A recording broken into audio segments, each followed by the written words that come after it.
G'day everyone, it's the Green Velvet Dragon, finally back on YouTube. It has been exactly 11 months and 1 day since my gastric bypass, and it's been a hell of a ride. I think the last videos I did, I was in hospital and talked to you about strictures and the stoma collapse. Well, I've had 6 of them. And I've been in hospital about 4 or 5 times, having to go back and forth from the far north to Brisbane. It's been a nightmare. July and August were really, really rough, and I kept going downhill, and I had another stricture that finally didn't get taken care of until October. I had another one in November. I had one in December.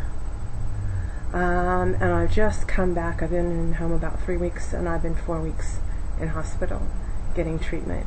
One was another stricture, and the other was to take care of malabsorption and malnutrition issues. I've lost about 40 kilos, and my hair. This is about 7 months worth of growth. So I thought I would show you. I usually wear a wig, but I thought, well, you know, this is reality, so this is what it is. It's come back in really curly. I have put casting color on it because it turned really, really gray. But it's been a shocking time. Tried to have someone up here help me in October, and I'll get on him. He gave it a shot. He'd never done a balloon stretch, let alone a balloon stretch on someone who's had a gastric bypass, and we fiddled around here for a while until finally he said there wasn't anything else he could do and sent me back down to the surgeon. Went back middle of December, in hospital again. Found I had another stricture yet again, and I was having incredible amounts of abdominal pain.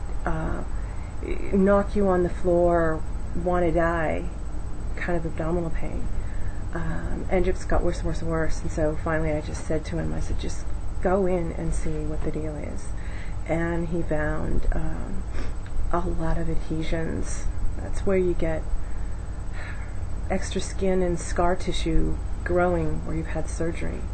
And it's unfortunately, this was my 13th surgery I've had, not on gastric bypass. I've had a lot of other stuff, but I developed adhesions and a lot of scar tissue, and I did this time. And the thing that was so difficult was the fact that one of the adhesion had actually attached itself from the intestine, the new intestine part that attaches to my pouch, had attached itself to my abdominal wall, and it was quite substantial. And it was just growing and getting worse. And the more I moved around, the more pain I was in. And so he removed that, and there was quite a lot of everything else. And what they do is they go in laparoscopically, like they do your surgery, and they just rip. And that's how it's described to me. And that's how it felt. And it hurt like hell. Little tiny incisions, but it hurt. Like the gastric bypass really didn't hurt that badly. I wasn't expecting this, and it hurt a lot. It was incredibly painful. I managed to get out of hospital on Christmas Eve and fly home in a cyclone after just having surgery, and that was shocking. But the airline was fantastic. The airline's actually been really, really good. Yay, Virgin Blue. I know a lot of people hate them, but they've done really well by me. And I've been sick as for at least the last 9 months have been really bad. After I had the surgery in December, I just kind of kept going downhill, and I haven't been able to exercise, I haven't been able to do anything. The weight loss has been purely vomiting and not being able to eat. In January, I just started slowing down. I went for a checkup in February, and he said, "Oh, babe, you're not doing very good." And I said, yeah, tell me something I don't know. And he said, well, look, I want you to do this, that, and the other thing, and I've been taking my vitamins and doing all that jazz, and he said, I want to see you in 5 weeks. And in the middle of all that, I was having such bad stomach pains.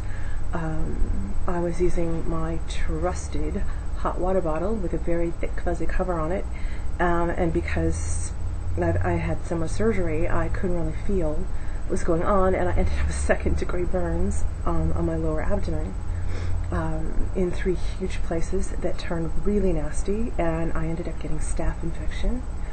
And I had to go see the wound nurse every 2nd day for dressings, and I was on massive doses of antibiotics for over a month to get rid of the staph. And in early March, I went back to see the surgeon, and I was at the point where I couldn't walk except at all. I was so fatigued, I kept blacking out, I was dizzy. It was horrendous, and the only way I could get on and off the plane was by a wheelchair. And bless their little hearts, they were fantastic. Virgin Blue was fantastic, wheeling my ass around. And when he saw me and had seen how little hair I had left, because I hadn't really showed him that in February, and I was still trying to hang on to it in December, but it had all broken off. He said, look, you need to come back, and we need to look and see what's going on. So I went back, and they did another stretch, and they stretched it out really a long ways, because I was having vomiting issues and food issues, and there was what I can eat changes from one week to the next. And the one thing I can eat, which apparently many people can't, after bypass, is chicken. It's the one thing I can eat. Fish sticks in my throat, even really wet fish. Lamb, not a chance. Steak, yeah, oddly enough, I can eat that. I like my steak really rare, blue, and I can eat that. But when they got me into hospital, they did every test known to mankind, and I was malnourished. I was low in lots of things, mostly my vitamin A.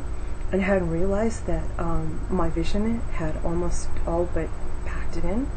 And I've got really bad eyes anyway, without my contacts in, so I hadn't really noticed it. I thought it was bad, but I didn't think it was that bad. So I'm actually on prescription vitamin A, and will be for quite some time, maybe even a year. They filled me full of, I had a couple of iron infusions, I had bags and bags of multivitamins via intravenous solution. A lot of things were happening. I was reviewed by an endocrinologist, even though my diabetes completely cleared itself up. I don't have any trouble at all, but I do go hypoglycemic, and when I go hypoglycemic, it's spectacular. And it goes all the way down to like 2.9, when it's supposed to be between 4 and 6, and I usually run about 5.1. And she did a thorough check of what was going on, and my blood pressure was extremely low, and they finally agreed to pull me off of blood pressure medicine, which helped considerably, but I still have extremely low blood pressure. But I don't black out, and I don't keel over, and that's all very well and good. So after 3.75 weeks in the hospital, they finally agreed to let me go home, and I was able to walk onto the plane and come home. So we're coming up on about 9 minutes or so. I might say ciao for this one and continue on with what my current therapy is on the next one.